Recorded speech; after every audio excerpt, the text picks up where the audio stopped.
কেরানীগঞ্জে একটা ফ্যাক্টরিতে, এই ফ্যাক্টরিটা মূলত পরিচালনা করেন চীনা নাগরিকগণ।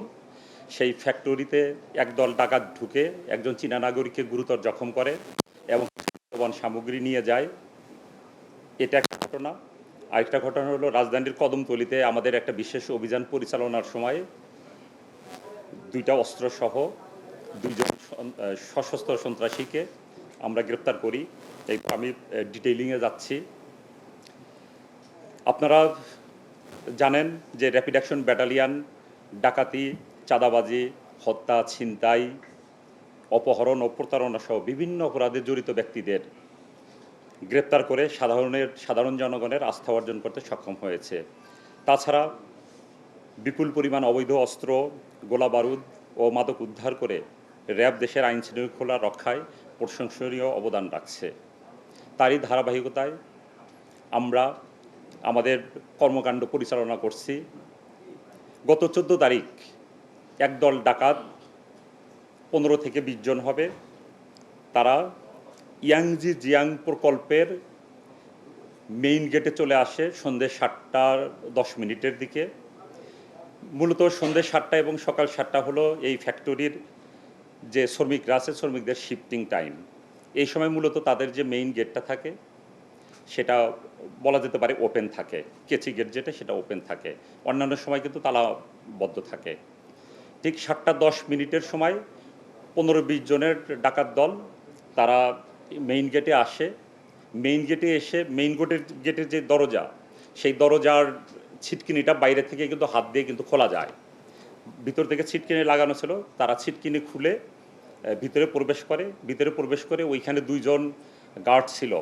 প্রথমে গার্ড রুমে এই 2 জন গার্ডকে বেঁধে তারা বাম পাশে তাদের অফিসিয়াল বিল্ডিং আছে, দোতলা বিল্ডিং, সেই বিল্ডিংয়ে তারা যায় ডাকাতরা ওখানে গিয়েই নিচতলা একজন চাইনিজ নাগরিক ছিলেন, তাকে অস্ত্রের মুখে জিম্মি করে। আর এই ঘটনার সময় ডাকাতরা আমরা যেটা দেখেছি, আমরা আমাদের প্রাথমিক তদন্তে আমরা যেটা দেখেছি যে বিভিন্ন দলে ভাগ হয়। একটা দল মেইন গেটের বাইরে থাকে, আর একটা দল থাকে আপনার মেইন গেটের ভিতরে, যারা এই গার্ডদের নিয়ন্ত্রণ করছিল। আর একটা দল গ্রাউন্ড ফ্লোরে যে চাইনিজ নাগরিক ছিল তাকে জিম্মি করে রাখে।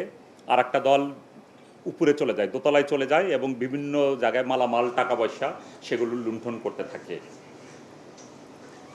এরই মধ্যে আমরা দেখেছি যে তারা ওই ভবনের ভিতরে যে সিসি ক্যামেরা ছিল, একসময় তারা সিসি ক্যামেরাগুলো ভেঙে ফেলে যাতে সিসি ক্যামেরা যাতে রেকর্ডিং না হতে পারে। এদিকে যখন তারা বিভিন্ন মালামাল লুণ্ঠন করতে থাকে তখন একজন চাইনিজ নাগরিক সে বাধা প্রদান করার ফলে তাকে ধারালো ছুরি দিয়ে তাকে কুপিয়ে গুরুতর জখম করে। এখন সে আদ্দিন হসপিটালে চিকিৎসাধীন আছেন। আমরা র্যাপিড অ্যাকশন ব্যাটালিয়ান খবর পাওয়া মাত্রই ঘটনাস্থলে আমাদের টিম ছুটে যায়। আমি নিজেও ব্যক্তিগতভাবে ঘটনার পরপর আমরা ঘটনাস্থল পরিদর্শন করে ওইখানকার যে তথ্যপাত্র সেটা আমরা সংগ্রহ করি। এখানে আমাদের জন্য সুবিধা হয়েছে যে আমরা কিছু সিসিটিভির যে ফুটেজ আমরা সংগ্রহ করতে পেরেছি। আর ডাকাতরা পালিয়ে যাওয়ার সময় ভুলে তাড়াহুড়ার সময় তাদের একটা ফোন রেখে যায়, সেটার সূত্র ধরেই আমরা আমাদের আভিযানিক কার্য পরিচালনা করি। এবং আমরা দেখেছি যে এই প্রায় 15 থেকে 20 জনের ডাকাত দল এই ঘটনায় অংশগ্রহণ করেছে। আমরা তাদের অনেককেই আইডেন্টিফাই করতে সমর্থ হই এবং এদের গ্রেপ্তারের জন্য অভিযান পরিচালনা করতে থাকি। তাদের শেষ পর্যন্ত আমরা 5 জনকে গ্রেপ্তার করি, 5 জন ডাকাতকে, এবং থানা পুলিশ 1 জনকে গ্রেপ্তার করে।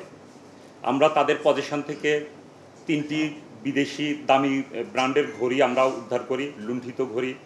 আমরা 2টা মোবাইল ফোন পাই এবং 15,700 টাকা আমরা উদ্ধার করি। এই উদ্ধার অভিযান এবং গ্রেপ্তার অভিযান, এই অভিযানটা অব্যাহত আছে। এখানে যেটা দেখা গেছে যে যেই 5 জনকে আমরা গ্রেপ্তার করেছি এরা মূলত হলো কেরানীগঞ্জ এবং মুন্সিগঞ্জের বাসিন্দা। এরা প্রত্যেকেই কোনো না কোনো পেশার সাথে জড়িত আছে। কেউ এখানে অটো চালক আছে, কেউ রং মিস্ত্রি, রড মিস্ত্রি, বাস ড্রাইভার। তারা এইসব সাধারণ কার্যকর্মের পাশাপাশি তাদের জিজ্ঞাসাবাদে যেটা আমরা জানতে পেরেছি যে তারা মোটামুটি তাদের দরিদ্রতার জন্যই তারা এই ঘটনাটা ঘটিয়েছে। আমাদের প্রাথমিক জিজ্ঞাসাবাদে আমরা এই তথ্যটাই পেয়েছি।